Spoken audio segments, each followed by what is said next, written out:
अमेरिकी राष्ट्रपति चुनावों में मतों की गिनती जारी। विस्कॉन्सिन और मिशिगन में ताज़ा रुझानों से शीर्ष पद के लिए बाइडेन की जीत की उम्मीद बढ़ी। ट्रंप ने मतगणना प्रक्रिया पर उठाए सवाल, कहा अदालत में देंगे चुनौती।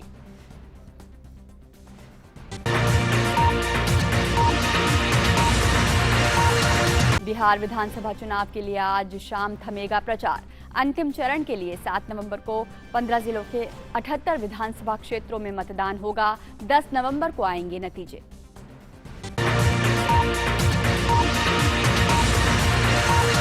गृह मंत्री अमित शाह पश्चिम बंगाल के दौरे पर। बांकुरा में बिरसा मुंडा को दी श्रद्धांजलि। कहा अगले साल विधानसभा चुनाव में बीजेपी 2/3 बहुमत से करेगी सत्ता हासिल। राज्य सरकार पर केंद्रीय योजनाओं का लाभ आम लोगों तक नहीं पहुंचने देने का लगाया आरोप।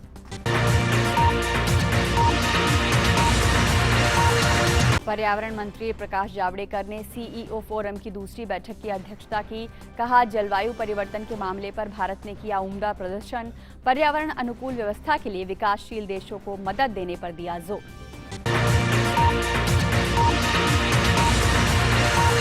संयुक्त राष्ट्र महासभा ने भारत के आतंकवाद विरोधी प्रस्ताव को एक मत से स्वीकार कर लिया। भारत के प्रस्ताव को मिला 75 से अधिक देशों का समर्थन।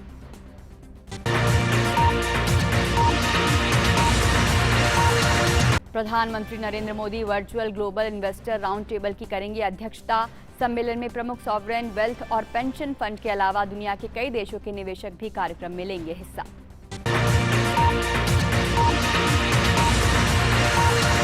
और पत्रकार अर्नब गोस्वामी को 2 हफ्ते की न्यायिक हिरासत में भेजा गया। उनकी जमानत अर्जी पर आज बॉम्बे हाईकोर्ट में होगी सुनवाई। महाराष्ट्र पुलिस द्वारा की गई उनकी गिरफ्तारी पर चारों ओर से की गई निंदा।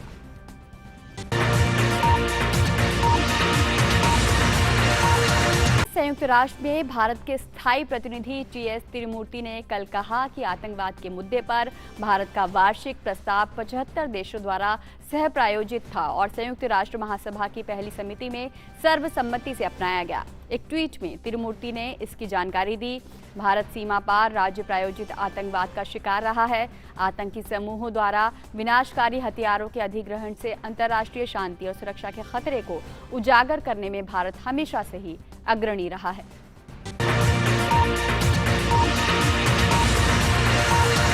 बिहार के भागलपुर के नवगछिया इलाके में एक नाव पलट जाने से कई लोग लापता हो गए हैं। नाव पर 100 से ज्यादा लोग सवार थे। बचाव और सर्च अभियान जारी है। जानकारी के मुताबिक तकरीबन 100 मजदूर नाव में सवार होकर गंगा पार कर खेत में काम करने जा रहे थे। इसी दौरान ये दुखद हादसा हो गया।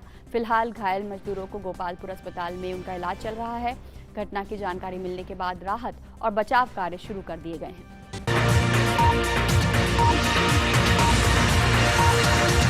मुंबई पुलिस ने बुधवार की सुबह रिपब्लिक टीवी के editor in chief Arnab Goswami को गिरफ्तार किया है। जानकारी है कि पुलिस ने उन्हें एक इंटीरियर डिजाइनर को कथित रूप से खुदकुशी के लिए उकसाने के मामले में गिरफ्तार किया है। केंद्रीय मंत्री प्रकाश जावड़ेकर ने मुंबई पुलिस के इस कदम की आलोचना की है। उन्होंने इसकी तुलना इमरजेंसी के दिनों से की। न्यूज एजेंसी पीटीआई के मुताबिक मुंबई पुलिस ने बताया कि रिपब्लिक टीवी के प्रधान संपादक अर्नब गोस्वामी को इंटीरियर डिजाइनर को कथित रूप से आत्महत्या के उकसाने के मामले में गिरफ्तार किया गया है। अर्नब की गिरफ्तारी के लिए मुंबई पुलिस सुबह सुबह उनके घर पहुंच गई थी। पुलिस अधिकारी ने बताया कि 2018 में एक आर्किटेक्ट और उनकी मां ने आत्महत्या कर ली थी। कथित रूप से अर्नब के रिपब्लिक टीवी के ऊपर परिवार के कुछ पैसे बकाए थे। आर्किटेक्ट अन्वय नाइक की बेटी अदन्या नाइक ने फिर से इस मामले में शिकायत दर्ज कराई थी, जिसके बाद इस साल मई में महाराष्ट्र के गृह मंत्री अनिल देशमुख ने घोषणा की कि इस मामले में फिर से जांच कराई जाए। देशमुख ने कहा था कि अदन्या का आरोप था कि अलीबाग पुलिस ने बकाए वाले मामले की जांच नहीं की थी, जिसके चलते उनके पिता और उनकी दादी ने मई 2018 में खुदकुशी करने का कदम उठा लिया। अन्वय मधुकर नाइक की पत्नी और कुमुद मधुकर नाइक की बहू, उनको श्रद्धांजलि अर्पित करती हूँ। आज 5 मई का दिन मेरे जीवन में बहुत महत्वपूर्ण लगता है। 2 साल पहले यही दिन मेरे सास और मेरे पति ने अलीबाग के फार्म हाउस पे आत्महत्या की। आत्महत्या के पास जो चिट्ठी लिखी हुई थी जो सुसाइड नोट छुड़ी हुई थी उसमें लिखा हुआ था कि मेरे मृत्यु को अर्नव गोस्वामी कारणीभूत है, और ये सच है। अर्नव गोस्वामी का जो रिपब्लिक टीवी बना हुआ है वो मेरी पति की लास्ट आखिरी निर्मित थी। वहाँ 100 से भी ज़्यादा लोग दिन रात मेहनत कर रहे थे, और रिपब्लिक टीवी वो स्टूडियो बनने के बाद लगातार 1 बरस तक मेरे पति, मैं खुद भी और मेरी कॉन्कॉर्ड डिजाइन्स की टीम उनसे पैसे के लिए भीख मांगते रहे। वक्त पे पैसा न देने की वजह से मेरे पति और मेरे सास को जान गंवानी पड़ी। मैं आज सुरेश वराड़े जी और अनिल पारस्कर जी ने, जिन्होंने लाख मिनती करने के बाद जो मेरी FIR लॉन्च करवाई, उसका क्या हुआ 2 साल बाद, मैं पूछना चाहती हूँ। मुझे इसका जवाब चाहिए। मैं जो भारतवासियों को और सारे दुनिया भर के लोगों को एक इंसानियत के नाते रिक्वेस्ट करना चाहती हूँ, विनंती करना चाहती हूँ कि मेरे और मेरे बेटी के साथ खड़े रहे, हमें न्याय मिलने में मदद करिए।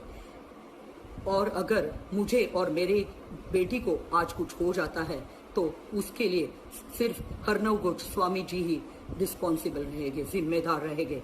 मैं अर्नव जी से पूछना चाहती हूँ और सारे लोगों से पूछना चाहती हूँ, सुरेश वराड़े जी, अनिल पारस्कर जी से भी पूछना चाहती हूँ कि यही घटना अगर आपके घर में घटी हुई होती तो ये FIR ऐसे ही कचरे के डिब्बे में जाती थी क्या? मैं माननीय मंत्री महोदय और प्राइम मिनिस्टर जी से और मुख्यमंत्री जी से प्रार्थना करती हूँ कि मुझे मेरे केस में न्याय दिलवाइए, हमारे साथ खड़े रहिए। शेयर बाजार ने आज हरे निशान के साथ कारोबार की शुरुआत की और गुरुवार को बॉम्बे स्टॉक एक्सचेंज का 30 शेयरों का संवेदी सूचकांक सेंसेक्स 495 अंकों की तेजी के साथ 41,112 पर खुला। नेशनल स्टॉक एक्सचेंज का निफ्टी की शुरुआत भी हरे निशान के साथ हुई। शुरुआती कारोबार में 144 अंकों की उछाल के साथ ये 12,052। सेंसेक्स 536 अंकों की उछाल के साथ अब से थोड़ी देर पहले कार्य कर रहा था। इस वक्त हम बात करें तो BSE सेंसेक्स 648 अंकों ऊपर कारोबार करता हुआ नज़र आ रहा है। उसकी वजह यह है कि जो ग्लोबल मार्केट्स हैं वो काफ़ी पॉजिटिव दिखाई दिए कल, उसका असर आज भारतीय बाज़ारों पे दिखाई दिया। Reliance, SBI, Bajaj finance, IndusInd bank, HDFC bank के शेयरों में इस वक्त काफ़ी तेज़ी दिखाई दे रही है। SBI के बेहतरीन नतीजों की वजह से आज ये सेंसेक्स का टॉप गेनर इस वक्त 6% से ज़्यादा के रिटर्न देता हुआ केवल एक दिन में दिखाई दे रहा है। इसके साथ ही साथ BPCL, Tata steel, Bajaj finance और UPL जैसे स्टॉक्स में 3 से 5% तक की तेज़ी है। जहां पर गिरावट है उसमें हीरो मोटोकॉर्प, श्री सीमेंट और डिवाइस लैब शामिल हैं।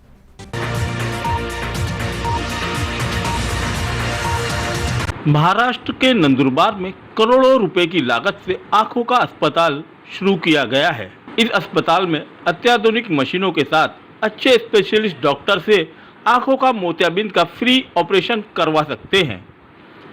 यहाँ पे सभी पेशेंट्स को रहना, खाना, दवाइयाँ, काला चश्मा और लेंस फ्री दिया जाता है। इसके अलावा उन्हें आने जाने का किराया भी दिया जाता है। कांता लक्ष्मी शाह आई हॉस्पिटल गरीबों के लिए एक मसीहा के रूप में उभर के सामने आया है। कोई भी गरीब, बेसहारा, माता पिता, बुजुर्ग आंखों की बीमारी का इलाज नहीं कर सकते हो तो वे कांता लक्ष्मी शाह हॉस्पिटल से संपर्क कर सकते हैं।